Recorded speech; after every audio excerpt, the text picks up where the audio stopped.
Assalamualaikum warahmatullahi wabarakatuh.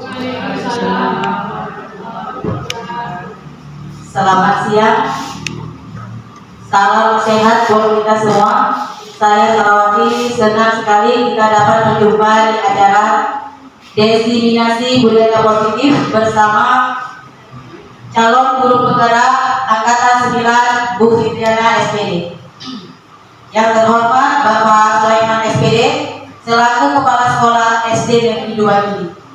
Yang terhormat seluruh peserta Diseminasi Budaya Positif yang hadir pada hari ini. Selanjutnya, sebagai bukti cinta kita terhadap tanah air kita Indonesia, mari sama-sama kita menyanyikan lagu Indonesia Raya. Kepada seluruh peserta, mohon untuk berdiri sejenak.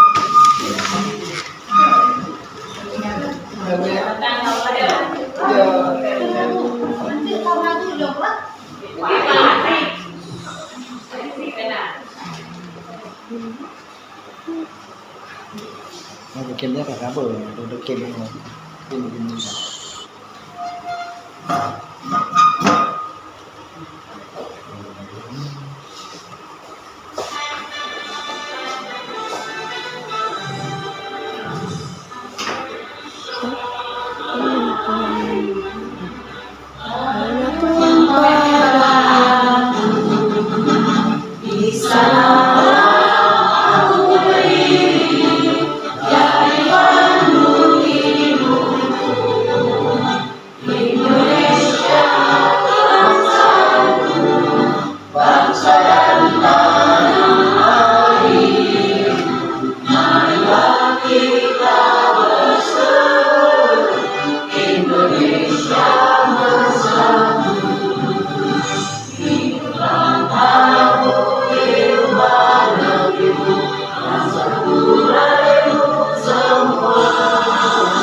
semua peserta dipersilakan duduk kembali.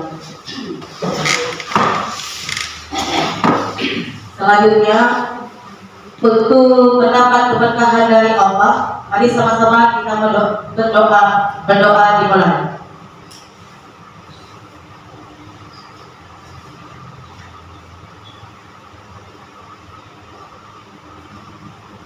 Berdoa selesai.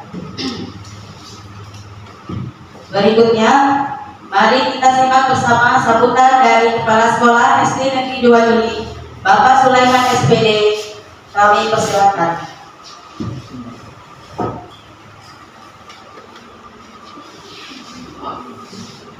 Bismillahirrahmanirrahim. Assalamualaikum warahmatullahi wabarakatuh. Waalaikumsalam. Alhamdulillahirabbil alamin wassalatu wassalamu ala asyrafil anbiya'i wal mursalin wa ala alihi washabihi.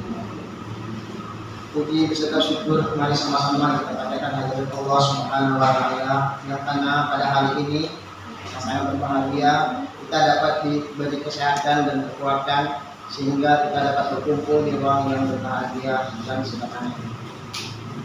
Dan selawat diiringi salam, mari kita dengarkan kepangkuan Nabi besar Muhammad Sallallahu Alaihi Wasallam yang telah membawa umatnya dari alam jahiliyah ke alam Islamiyah, di alam yang gelap gulita ke alam yang terang benderang, seperti yang saat ini kita rasakan.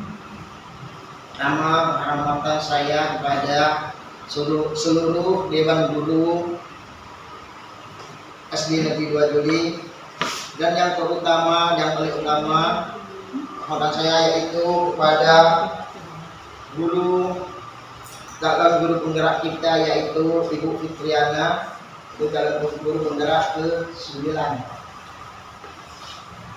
Di sini pada hari ini kita dapat berkumpul di ruang sederhana ini guna yaitu dalam acara diseminasi budaya positif yang dilakukan oleh calon guru kita, penggerak kita yaitu Fitriana dari jadi SD Negeri Bajuli yang kita cintai ini. Saya selaku kepala sekolah sangat bangga dan bahagia di mana sekolah kita ini sudah 2 periode mendapatkan guru penggerak, yaitu yang pertama pada guru penggerak angkatan yang ketiga, yaitu ada 2 orang, di mana yaitu Bu Asriani SPD dan Bu Rasidah SPD JR. Nah, pada kali ini kita mendapat satu lagi yaitu di angkatan yang ke-9 yaitu Ibu Fitriana. Semoga ke depan rekan-rekan guru yang lain bisa terinspirasi dengan guru-guru kita yang telah mendahului kita ini di guru penggerak dan menjadi inspirasi dan modal dasar sekolah kita untuk lebih maju ke depan. Di mana di sini kita lihat guru-guru kita yang 3 orang ini sudah menjadi panutan dan kebanggaan kita. Bahkan kalau kita lihat Ibu Asriani ini sudah menjadi yang pengajar praktik ya untuk guru penggerak. Alhamdulillah kita tidak usah keluar lagi, sudah ada di tempat kita. Orang banyak menimba ilmu, bisa kita sendiri menghilangkan ilmu. Di sini saya harap selaku kepala sekolah, semoga kepada calon guru penggerak angkatan ke-9 dapat modal yang besar, yaitu dari angkatan yang terdahulu kita bisa dipandu, dan kepada guru-guru lain juga bisa memandu rekan-rekan guru bisa contoh teladan bagi guru-guru penggerak yang sudah ada. Alhamdulillah saya harap pada tahun depan semua guru kita sudah menjadi guru penggerak. Sekarang ada berapa?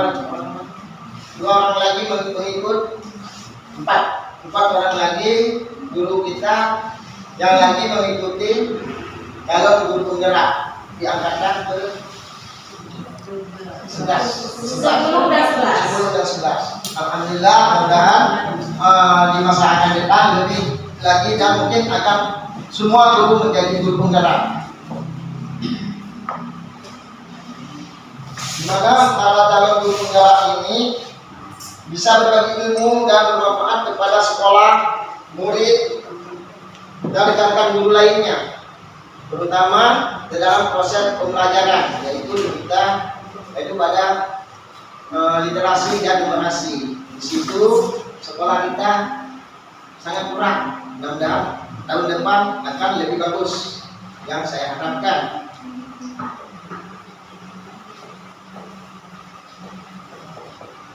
Saya mengharap kepada guru penggerak angkatan ketiga bisa memandu calon guru penggerak angkatan ke-9 dan bisa terinspirasi kepada guru-guru yang lain untuk mengikuti jejak-jejak beliau.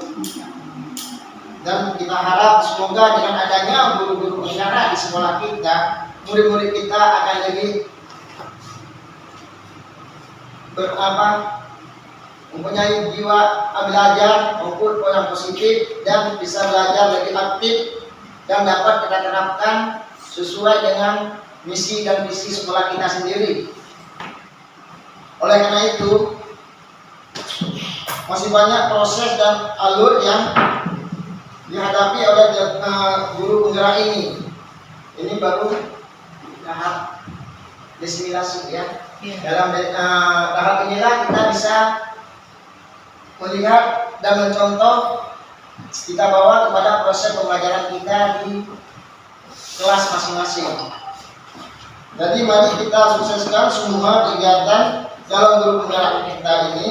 Apa yang diseminasi nanti bisa kita laksanakan sesuai budaya positif yang ada di sekolah kita. Demikian saja, lebih dan kurang saya mohon maaf, dan kita ikuti acara berikutnya. Sekian dan terima kasih. Assalamualaikum warahmatullahi wabarakatuh.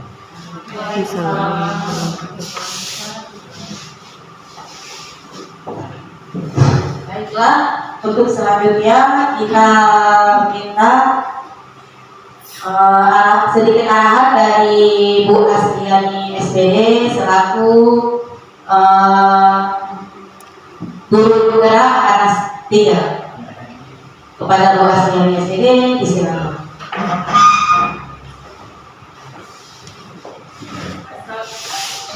Assalamualaikum warahmatullahi wabarakatuh. Waalaikumsalam warahmatullahi wabarakatuh. Alhamdulillah, segala puji kita panjatkan kehadirat Allah Subhanahu wa Ta'ala yang telah memberikan kita kesehatan sehingga bisa mengikuti kegiatan pada hari ini.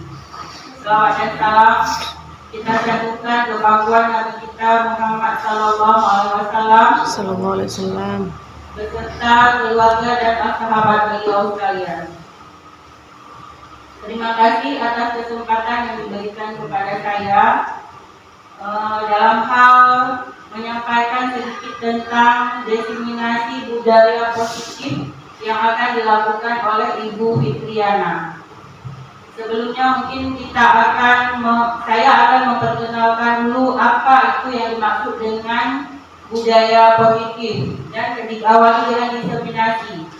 Maksudnya di sini adalah mengimplementasikan budaya positif di dalam lingkungan sekolah kita nantinya, atau yang sudah diterapkan oleh Ibu Fitriana. Nanti akan diperkenalkan kepada ibu-ibu semua apa yang bisa kita lakukan di sekolah ini untuk kemajuan sekolah kita.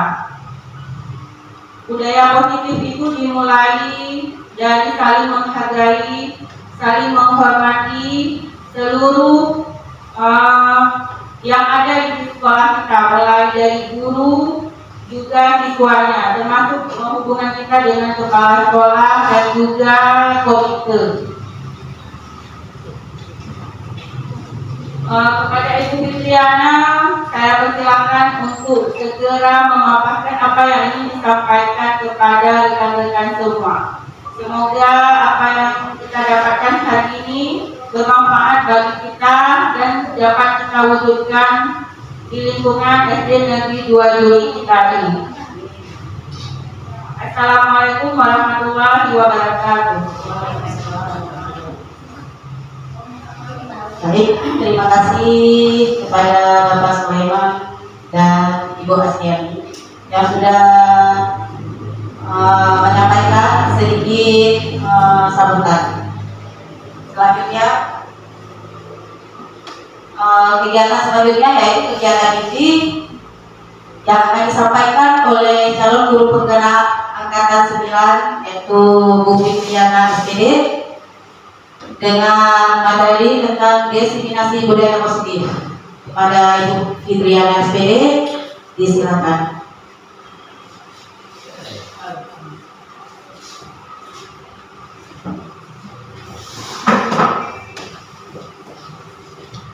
Bismillahirrahmanirrahim. Assalamualaikum warahmatullahi wabarakatuh. Waalaikumsalam.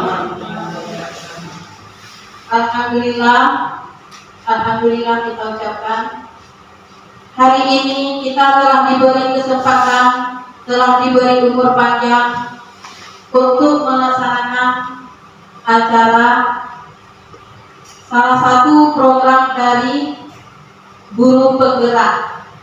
Saya di sini adalah masih calon guru penggerak, yaitu guru penggerak angkatan 9.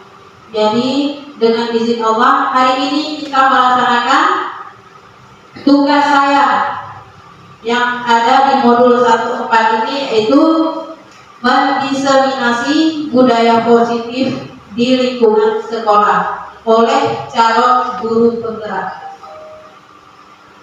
Tak lupa pula kita selawat kepada Nabi besar Muhammad Sallallahu Alaihi Wasallam, yang mana beliau telah memberi ilmu kepada kita untuk bisa seperti ini memaparkan apa yang kita dapatkan sebelumnya, mulai dari kita lahir sampai kita menemui ajal nanti. Penghormatan saya kepada Kepala Sekolah SD Negeri 2 Juli Bapak Sulaiman SPD. Penghormatan saya kepada guru penggerak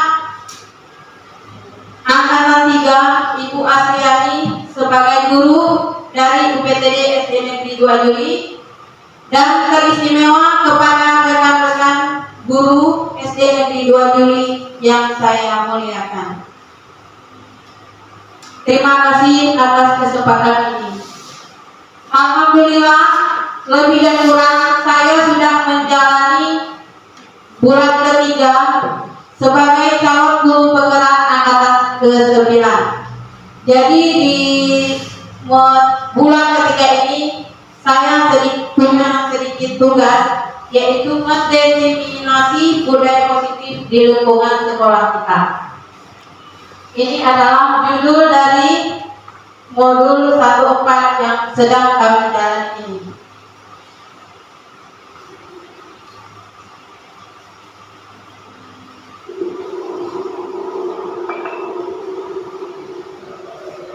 Di sini sebelum saya mulai, saya akan memberikan sedikit pertanyaan. Yang pertama, nanti tolong Ibu jawab ya. Yang pertama, apakah memberi hukuman dapat mendisiplinkan siswa? Ya, silakan Bu Salawati. Assalamualaikum. Dari pertanyaan yang tadi, apakah memberi hukuman dapat mendisiplinkan siswa? Kalau menurut saya tidak.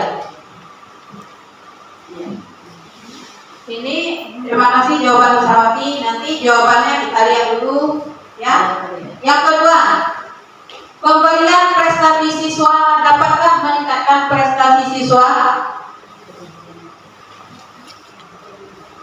Pemberian prestasi siswa dapat meningkatkan prestasi siswa. Terima kasih Bu Lisa, jawabannya dapat kita lihat. Yang ketiga, di posisi manakah kita sebagai guru dalam mendisiplinkan siswa? Di posisi mana kita saat ini? Ya, mungkin ini masih ragu-ragu untuk jawab. Nanti kita lihat ke 1, 2, atau 3 ini nanti akan terjawab. Jadi yang keempat ini, ada nilai-nilai kebaikan apa yang Anda rasakan penting saat ini untuk ditanamkan pada murid-murid Anda di kelas atau di sekolah Anda? Yang pertama, disiplin. Kedua, tepat waktu. Ketiga, keadilan. Keempat, tanggung jawab. 5, kejujuran. 6, integritas. Dan 7, percaya diri. Jadi sebelum sampai ini kan tadi saya sudah menanyakan 3 pertanyaan. Nanti ada sebuah video yang menampilkan di situ seperti nomor 3. Di posisi manakah kita sebagai guru dalam mendisiplinkan siswa?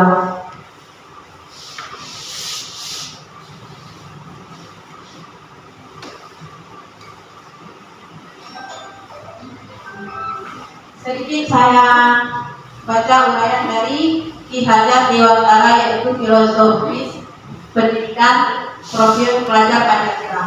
Ki Hajar Dewantara mengumpamakan sekolah ini sebagai sebuah ladang tempat persemaian bibit.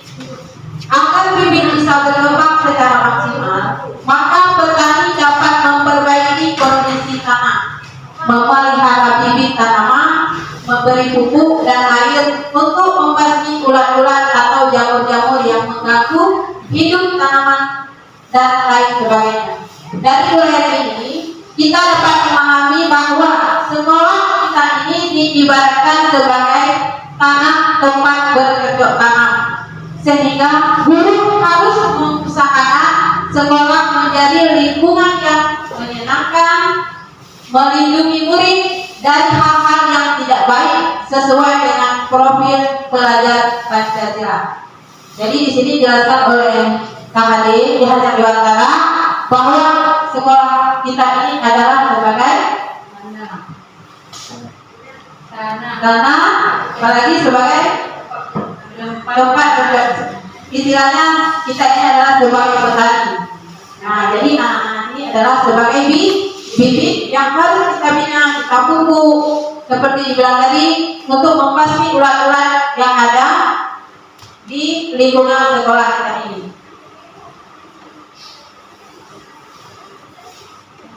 Lini masih saya ini yang pertama saya menghadap untuk membuat acara ini. Yang pertama saya menghadap kepala sekolah untuk menjelaskan tentang membuat pengalaman budaya positif dan keyakinan kelas di sekolah kita, serta meminta izin untuk mendiseminasi bersama rekan guru. Yang kedua, berkolaborasi atau berkoordinir dengan wali kelas yang lain untuk membuat keyakinan kelasnya masing-masing. Tiga, memantau atau merefleksi keyakinan kelas yang sudah dibuat. Empat, mengumpulkan rekan guru untuk melakukan diseminasi pemahaman budaya positif dan segitiga restitusi. Jadi harapan kita di sini yaitu semoga penerapan budaya positif dapat terwujud baik di lingkungan sekolah maupun di lingkungan masyarakat agar tercipta suasana belajar yang aman dan menyenangkan. Jadi di sini kita berharap kita upayakan dulu bisa menyenangkan diri kita dulu sendiri. Dari itu kita baru bisa menyenangkan kita di sini upayakan dulu bisa menyenangkan anak didik kita. Bahkan kita bisa menggunakan di masyarakat tempat tinggal kita, apakah di tempat tinggal kita ataupun di masyarakat di lingkungan sekolah kita.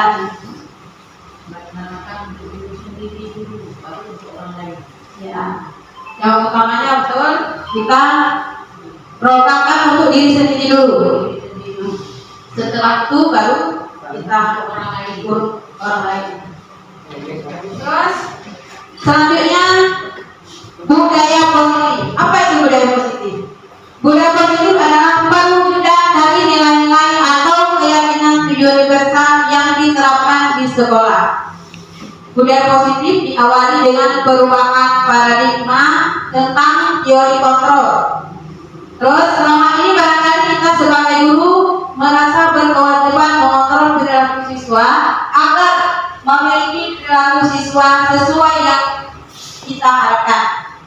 Budaya positif ini meliputi ada 6 hal. Yang pertama, perubahan paradigma stimulus respon. Yang kedua, konsep disiplin positif. Yang ketiga, keyakinan kelas. 4, pemenuhan 5 kebutuhan dasar manusia. Yang kelima, 5 posisi kontrol. Yang keenam, segitiga restitusi. Jadi keenam ini sebentar lagi akan saya jelaskan satu persatu. Mungkin dari sini kita dapat mengambil sedikit ilmu tentang budaya positif yang akan kita lakukan di sekolah dan di ruang kelas kita masing-masing.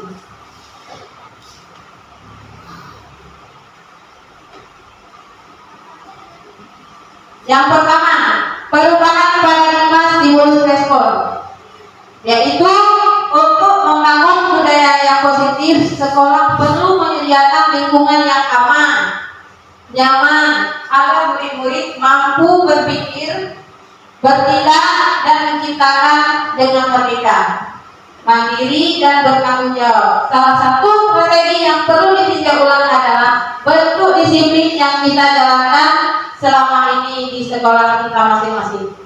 Alhamdulillah untuk sementara kita di sini sudah menjalankan sedikit demi sedikit budaya positif yang kita lakukan. Kita akan bergerak sedikit-sedikit. Jadi dari pergerakan yang kita lakukan ini, semoga sekolah ini seperti Bapak Kepala Sekolah bilang tadi, menjadi lingkungan yang aman, yang sehat untuk kita dan untuk ilmu yang diinginkan oleh anak didik kita. Yang kedua yaitu konsep disiplin positif. Bagaimana dikatakan dengan konsep disiplin positif?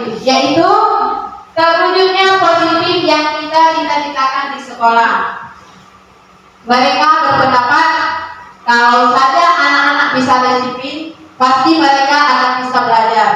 Kita pasti akan beranggapan seperti itu. Kalau anak-anak sudah disiplin, pasti kita akan bisa belajar dengan aman. Tapi kalau anak-anak tidak disiplin, kita belajar pun di sekolah atau di ruang gimana pasti tidak aman. Yang pertama, misalnya kita ngobrol di depan, anak-anak ngobrol di belakang.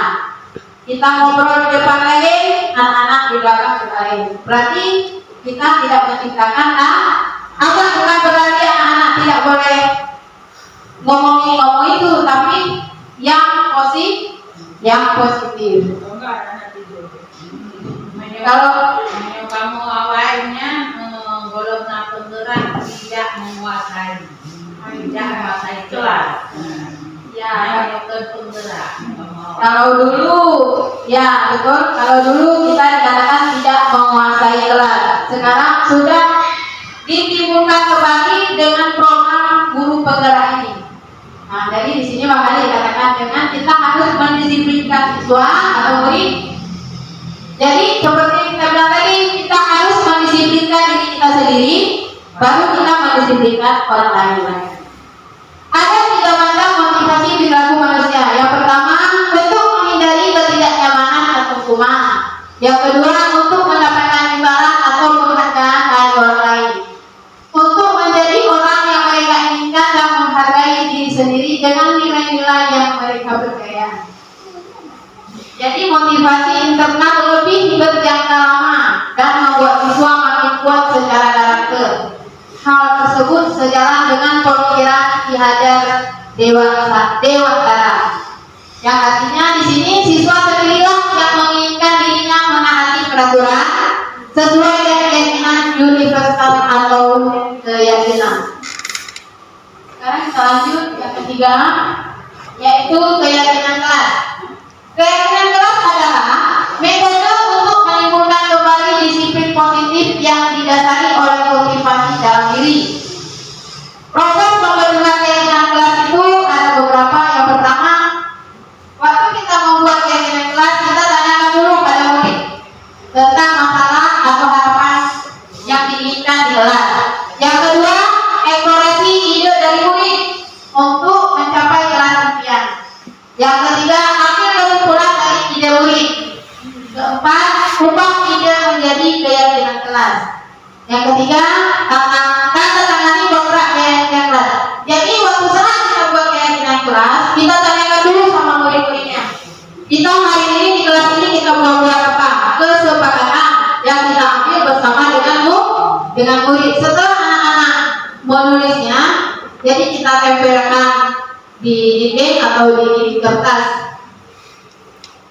Kita di situ rame-rame sama anak-anak, kita tanda tangan apa setuju keyakinan kelas yang telah kita buat ini.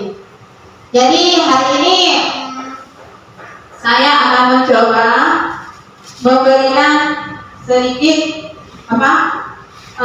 menginginkan sedikit masukan dari rekan-rekan saya tentang keyakinan kelas yang akan ibu-ibu buat nanti di kelasnya masing-masing. Jadi di sini saya harapkan ibu menulis menurut kelas ibu masing-masing, menulis keyakinan apa yang akan ibu laksanakan nanti, ya.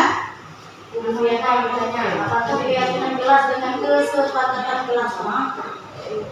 Keyakinan kelas dan kesepakatan kelas apakah itu sama? Nah, keyakinan kelas itu muncul saat kita buat kesepakatan kelas. Nah, jadi kita buat dulu. Jadi, dari keyakinan itu, bentar saya bagi dulu. Nanti keyakinan.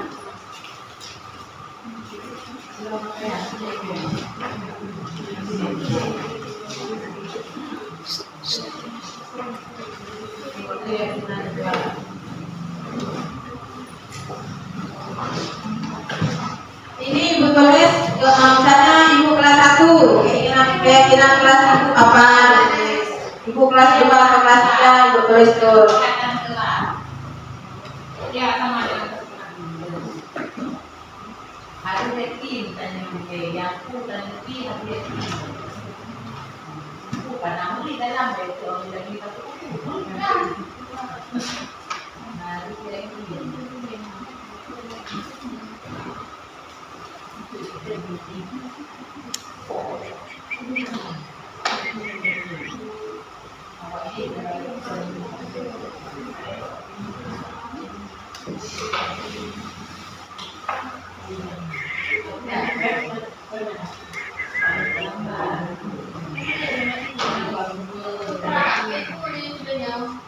keyakinan keyakinan kesepakatan dengan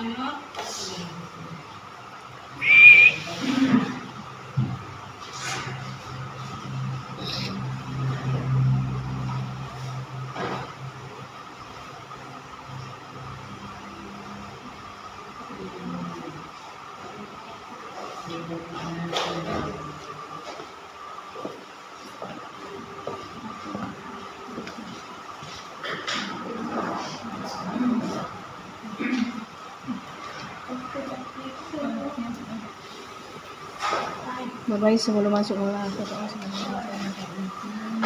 ya ada yang sudah bisa ditempelkan di sini, nanti kita baca sama-sama, kita lihat kelas 1 apa keinginannya, kelas 2 dan selanjutnya.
Seperti pojok baca dengan sudut baca harus tahu yang mana dulu sebenarnya. Makanya mainnya kan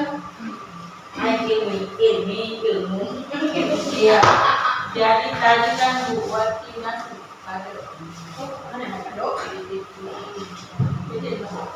Jadi Ibu Salawati tadi menanyakan apa perbedaan antara kesepakatan antara kesepakatan kelas dan keyakinan kelas. Jadi kesepakatan kelas itu yang sedang kita buat saat ini ya, kita susun, kita buat dan kita kembangkan bersama-sama antara kita guru dan juga peserta didik di dalam kelas. Itu kalau nanti kita sudah berada di kelas. Nah, kesepakatan inilah yang menuntun nilai-nilai positif yang akhirnya nanti berujung kepada keyakinan kelas.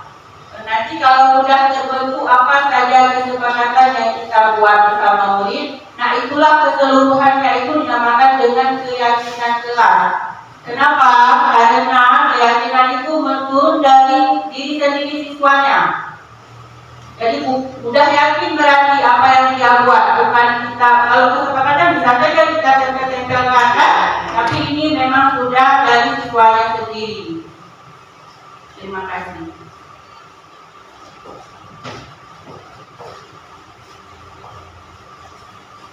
Terima kasih saya ucapkan kepada Bu Asriani atas arahannya, dan terima kasih juga kepada rekan-rekan guru. Tadi kita sudah mencoba membuat kesepakatan kelas untuk membuat suatu keyakinan kelas.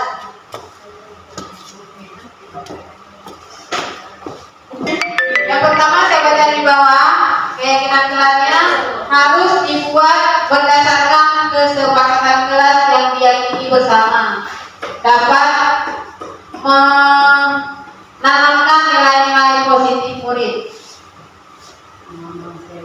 Ya, yang kedua, membantu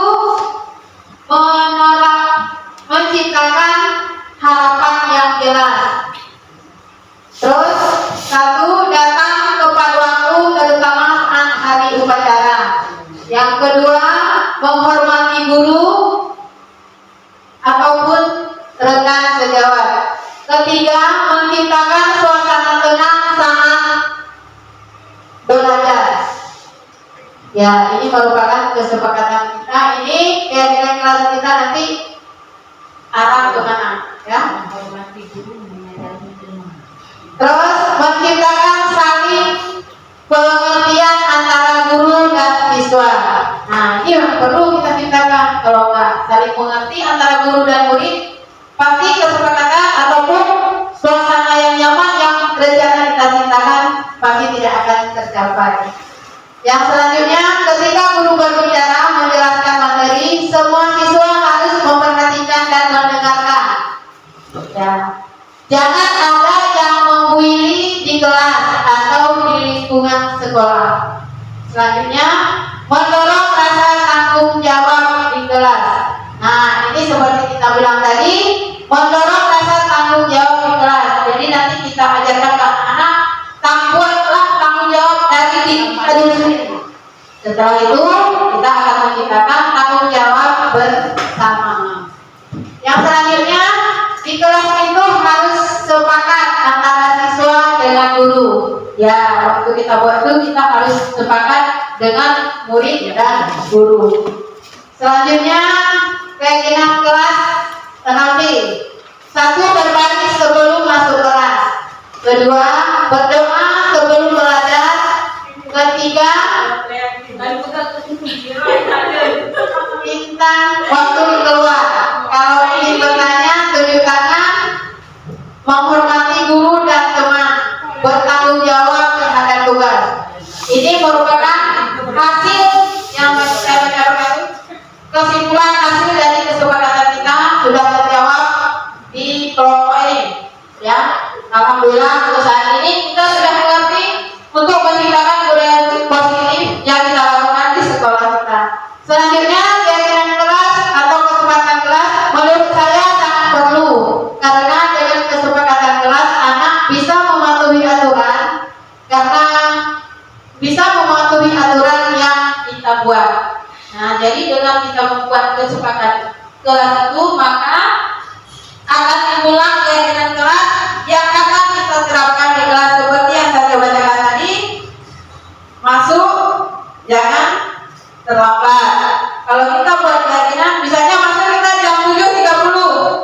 Kita sendiri jam 8 masih di luar. Berarti apa sih yang bertanya? Seperti habis itu kita buat misalnya kita kalau masuk ke kelas jangan bawa sepatu, jangan kita masukkan sepatu. Pernah saya masukkan sandal atau sepatu ke kelas karena kita sudah buat peraturan walaupun kelas kita tidak sebersih sekali, ya bersih sekali, tapi anak-anak Pak masukkan sepatu, kita kan sudah bersepakat, sudah buat kesepakatan bahwa kita jangan memasukkan sepatu. Nah, jadi dari situ anak-anak sudah mulai mengingat bagaimana cara mendisiplinkan diri sendiri.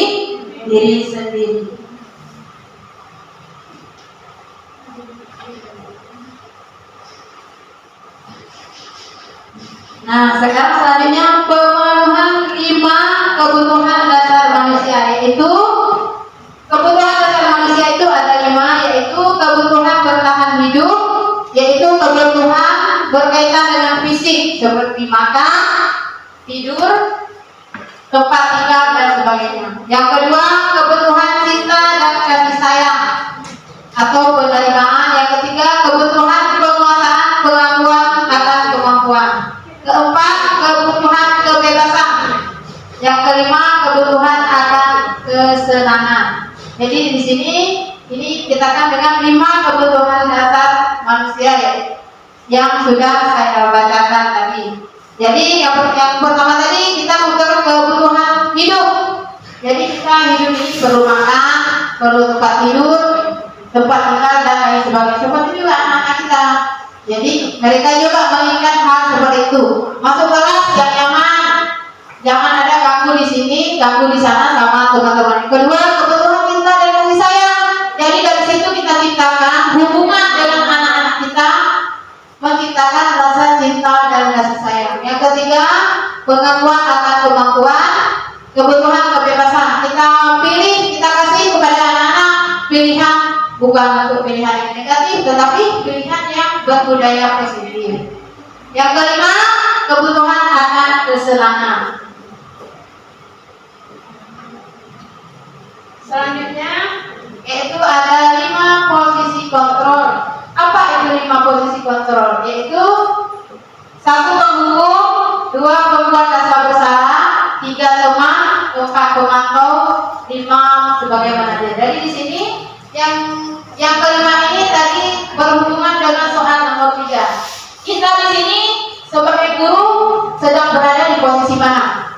Termasuk saya sendiri. Apakah di posisi penghukum, posisi pembuat rasa bersalah, posisi sebagai teman, posisi pemantau dan posisi manajer? Jadi itu lebih jelasnya kita lihat sedikit video tentang 5 posisi kontrol. Jadi dari sini kita bisa menilai diri kita sendiri posisi mana kita.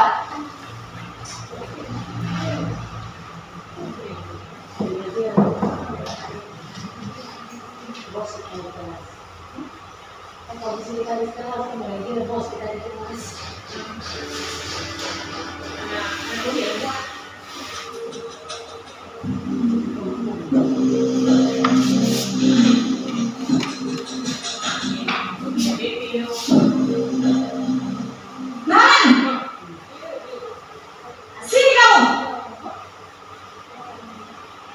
Makan ibu. Selalu terlambat.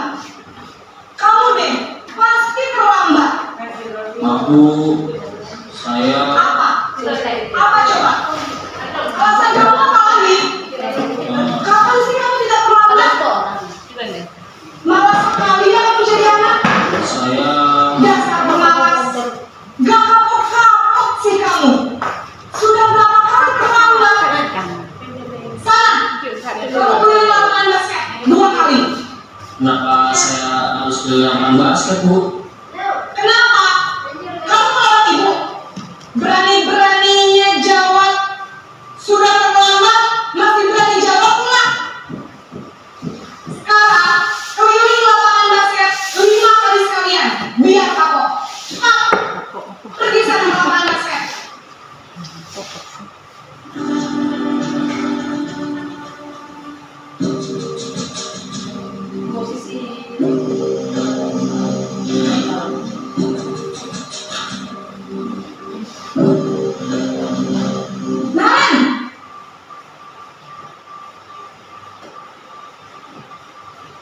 Ibu.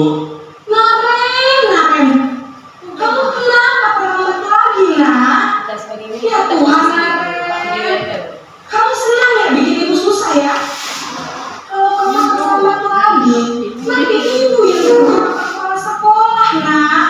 Disangka ibu tidak bisa membina kamu. Duh, gimana ini?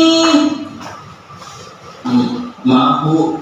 Duh, Gusti Naren, kamu suka ya kalau ibu itu berbuat kepala sekolah? Terus, sekarang ibu harus tulis apa ini di buku absen? Ini kamu sudah sering terlambat loh. Ibu harus apa coba? Maaf Bu. Maaf sekali.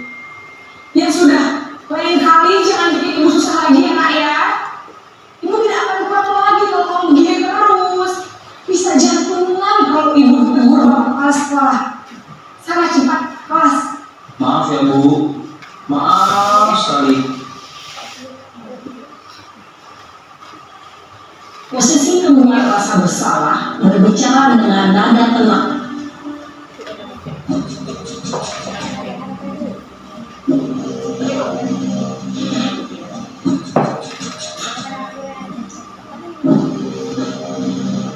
Nan,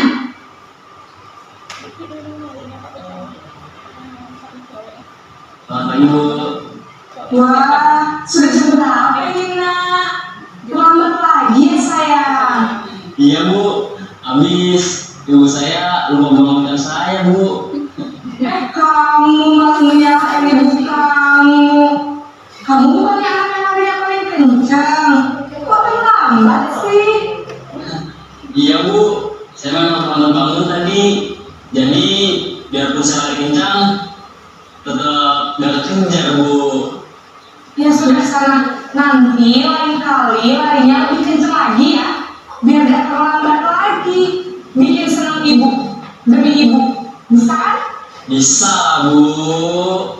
Ya sudah sana masuk kelas. Ibu beresin urusan absen kamu. Kamu ini ada-ada saja.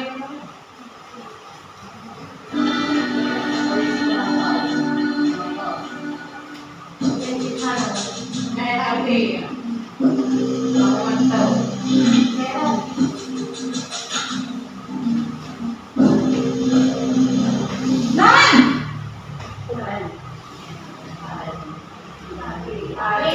Selamat pagi Bu. Naren, apa peraturan sekolah kita tentang jam berapa kita harus masuk sekolah, nak? Kita harus di sekolah jam 7 Bu. Iya betul, sekarang sudah jam 7.20. Naren sudah tahu konsekuensinya jika terlambat hadir. Paham Bu. Saya harus tinggal kelas pas jam istirahat selama 20 menit. Iya benar, konsekuensinya demikian. Jadi nanti jam 9.30 pas istirahat, kamu harus tinggal di kelas, kerjakan tugas tambahan untuk ketertinggalan kamu, ya? Baik Bu.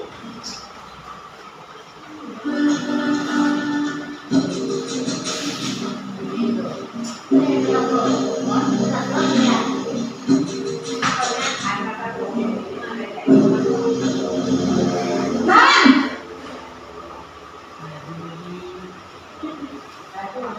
Selamat pagi Bu. Selamat pagi, Naren. Maaf Bu, saya terlambat. Iya, sekolah masuknya jam 7, sekarang sudah jam 7.20. Jadi sekarang bagaimana ini, Naren? Maaf Bu, saya lupa soal saya semalam. Baiklah, menurut kamu, keyakinan sekolah yang mana yang perlu kamu tingkatkan? Menghargai diri sendiri dan orang lain mungkin ya Bu. Setuju. Jadi, apakah Naren meyakini prinsip saling menghormati tersebut? Iya Bu, saya meyakininya. Apakah Naren bersedia memperbaiki masalah keterlambatan ini? Bersedia Bu. Bagaimana kamu akan perbaiki masalah keterlambatan ini? Saya akan coba untuk tidak lupa menyetel alat saya Bu. Baik, kalau Naren lupa menyetel alarm di rumah, ada orang yang kira-kira bisa bantu mengingatkan tidak? Ada Bu, kata saya, Kak Emma. Ada lagi selain Kak Emma? Selain Kak Emma, ada ibu saya. Baik, jadi yang mengingatkan Naren adalah Kak Emma dan ibu kamu ya? Kira-kira akan mulai setelah kapan nih Naren? Setelah pulang sekolah akan segera saya lakukan. Baik, jadi Naren akan setel alarm untuk bangun besok pagi dan akan diingatkan oleh kakak dan ibunda Naren ya. Ada lagi yang mungkin perlu dilakukan Naren agar tidak terlambat bangun lagi. Tidak ada, Bu. Baik Naren, terima kasih untuk kerjasama kamu. Sekarang kamu perlu kembali ke kelas untuk belajar. Baik, Bu. Terima kasih.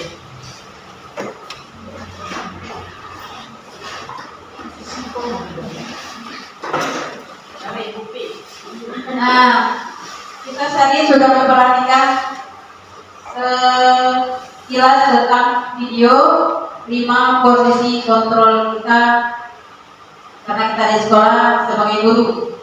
Yang pertama sebagai penghukum, sebagai punya rasa bersalah, sebagai teman, dan sebagai manajer. Jadi di sini kita bisa mengambil kesimpulan kita sendiri. Kita saat ini sedang berada di posisi mana? Apakah sebagai penghukum, sebagai teman, sebagai merasa bersalah, apalagi sebagai manajer.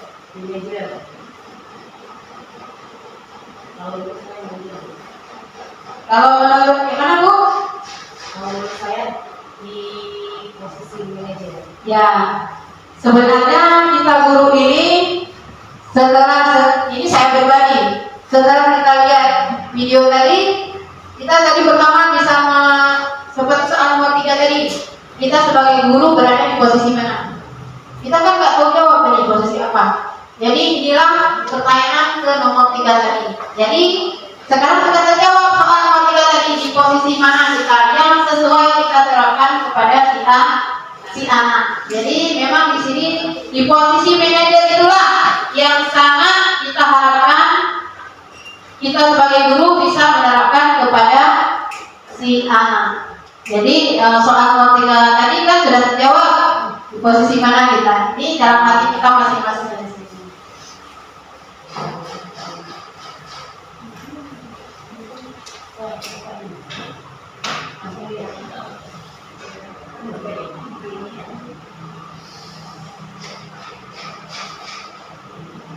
Nah, kita lihat yang mana tadi posisi penghukum. Jadi seorang penghukum itu bisa melontarkan pertanyaan bertubi-tubi. Naren, dari mana kamu? Kenapa terlambat? Gini. Berarti kita adalah pertanyaan yang kita ungkapkan ke si anak tersebut bertubi-tubi. Jadi siapa tahu anak itu waktu sangat kita tanyakan itu, kalau kita jadi posisi penghukum, dia akan berdampak pada murid itu. Apakah dia kurang percaya lagi kepada kita ataupun kesedihan yang berkelanjut jika kalau kita salah menggunakan posisi tersebut. Yang kedua, pokok rasa bersalah. Nah, seperti tadi pokok rasa bersalah, si anak kita sudah tahu memang sudah misalnya terlambat sekolah. Jadi di sini kita seperti dapat posisi penghukum, murid dapat menumpahkan segala amanahnya meskipun dengan cara negatif.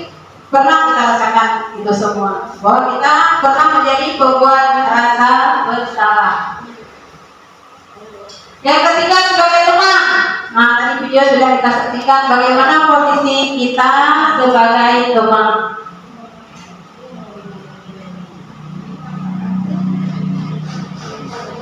Posisi pemantau.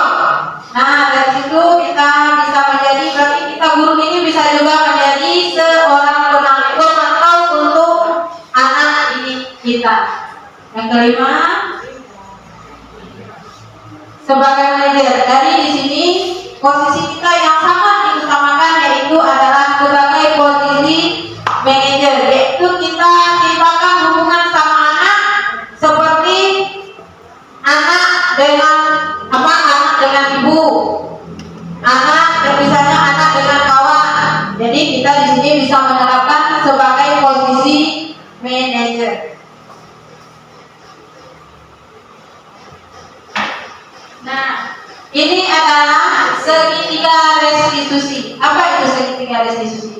Segitiga restitusi merupakan proses dialog yang dilakukan oleh guru, bahkan dapat juga dilakukan oleh orang tua agar dapat menghasilkan anak yang berkarakter mandiri, bertanggung jawab, konsekuen dan berkomitmen untuk menjadi diri yang melaksanakan tugasnya.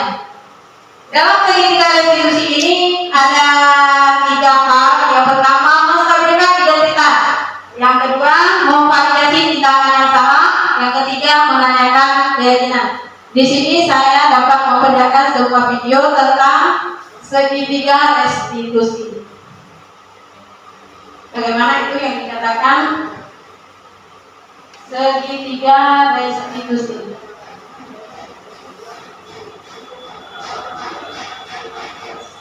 Saya capek dan berdoa, soalnya malamnya seperti kok sampai jam 12 malam.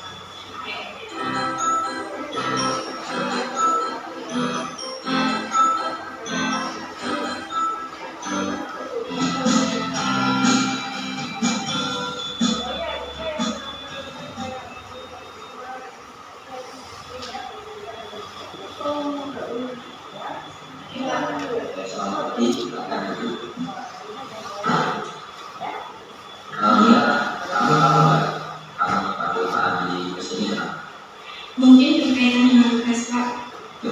Kemarin kamu masuk kan? Iya Pak, masuk. Tapi saya tidak mengumpulkan tugas. Iya. Semua orang pasti pernah melakukan kesalahan. Pak Andi pun juga sama. Namun setiap kesalahan pasti ada alasannya. Kira-kira apa alasanmu? Kenapa kamu tidak melakukan tugas? Saya capek dan mengantuk Pak, soalnya malamnya seperti kok sampai jam 12 malam. Akhirnya saya berjalan mengantuk. Kamu masih ingat keyakinan kelas 4? Masih Pak. Kalau kamu masih ingat, apa yang kamu lakukan itu sudah sesuai dengan keyakinan kelas 4 belum? Belum Pak. Nah, kalau belum, keyakinan apa yang tidak sesuai dengan perbuatan itu? Selalu bertanggung jawab Pak. Nah, berarti kamu sudah tahu itu tidak sesuai dengan keyakinan kelas 4. Kira-kira apa solusi yang kamu tawarkan untuk memperbaiki kesalahan? Ya Pak, pertama saya minta maaf karena tidak mengumpulkan tugas. Kedua, saya tidak akan tidur terlalu malam lagi. Dan yang ketiga, saya akan mengerjakan tugas dari Pak Andi dan akan saya kumpulkan besok. Baik, saya apresiasi atas tanggung jawabmu. Nah, lakukan dengan baik. Terus ini kamu boleh kembali istirahat. Terima kasih Pak Andi, misi. Ya. Nah, inilah yang kita katakan tadi, melaksanakan segitiga restitusi. Jadi pada video tadi seorang anak yang bertama merah, dia tidak mengumpulkan tugas. Jadi di situ kita bisa melakukan 3 restitusi. Yang pertama, menstabilkan identitas. Kita tanyakan kenapa dia tidak mengumpulkan tugas. Yang kedua, kita beri saran ke dia, kita kasih semangat. Nah, yang keempat, kita tanyakan kembali. Kan di kelas tadi kita sudah buat keyakinan. Jadi keyakinan apa yang sudah dilanggar oleh Mira tersebut.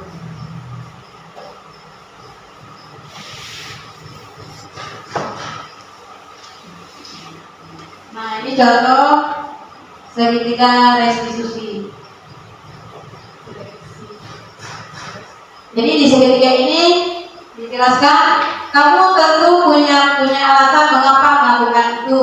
Nah, seperti contoh segitiga tadi. Yang kedua, adakah cara yang telah efektif untuk mendapatkan apa yang kamu butuhkan. Terus, setiap orang pasti pernah melakukan kesalahan. Kamu bukan satu-satunya yang pernah melakukan ini. Yang selanjutnya, kamu ingin menjadi orang yang seperti apa? Keyakinan kelas apa yang telah kita sepakati. Jadi dari segitiga restitusi inilah mencakup semua yang kita tanyakan. Seperti yang video tadi si anak didik kita lakukan tadi, yang ditanyakan sama gurunya tersebut karena dia tidak mengumpulkan tugas.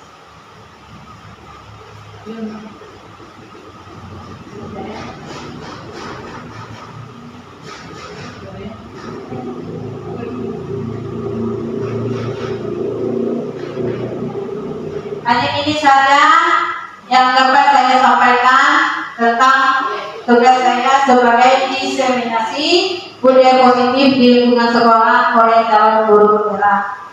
Jadi sebelumnya saya ucapkan terima kasih kepada rekan guru saya. Untuk selanjutnya saya minta arahan atau bimbingan sedikit tentang penjelasan yang saya paparkan.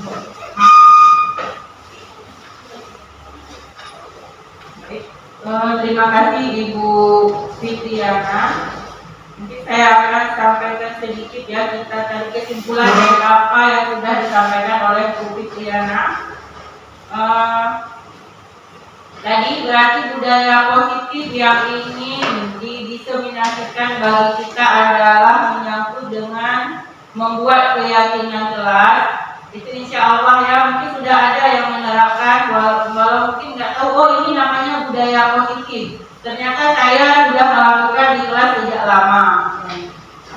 Kemudian tadi ada ditunjukkan video tentang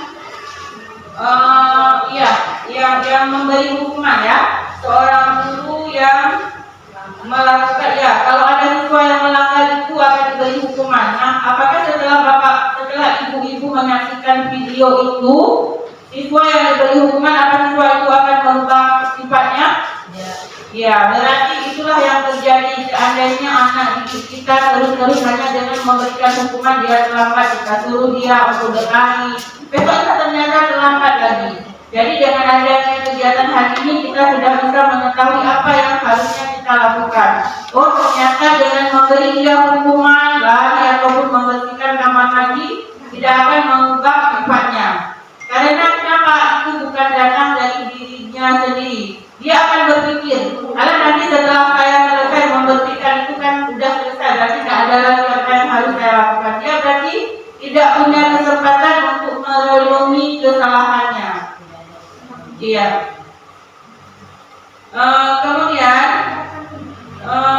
menyangkut budaya positif itu juga selain membuat membuat keyakinan jelas ya.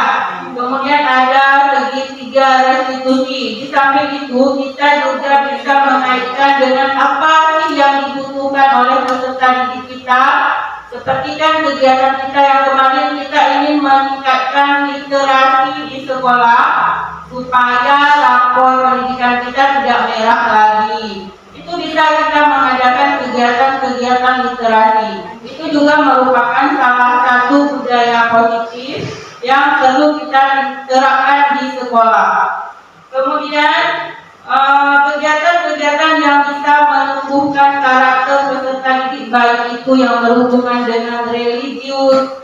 Kan sering kita hari Jumat juga sudah mengadakan seperti yasinan. Mungkin ibu-ibu juga bisa menerapkan program yang lain selain yasin setiap hari Jumat.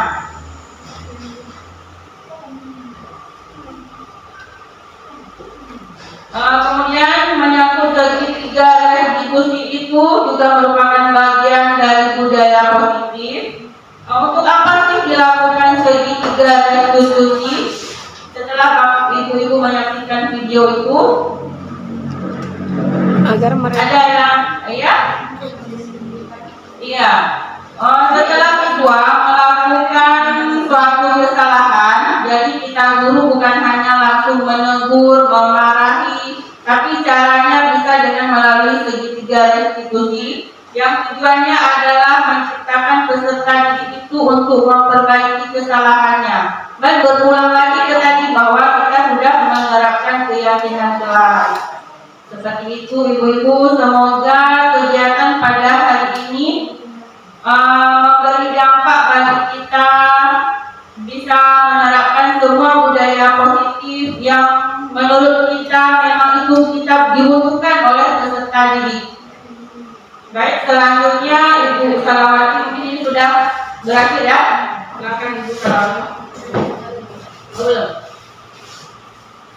Terima kasih saya ucapkan kepada Bu Asriani yang telah sedikit memberikan kesimpulan dan arahan kepada kita semua. Semoga setelah ini kita dapat lebih meningkatkan lagi budaya positif yang sudah kita lakukan di sekolah ini. Sekali lagi saya ucapkan apabila ada sedikit salah dan silap saya mohon maaf. Jadi saya akhiri wabillahi taufiq wal hidayah. Assalamualaikum warahmatullahi wabarakatuh.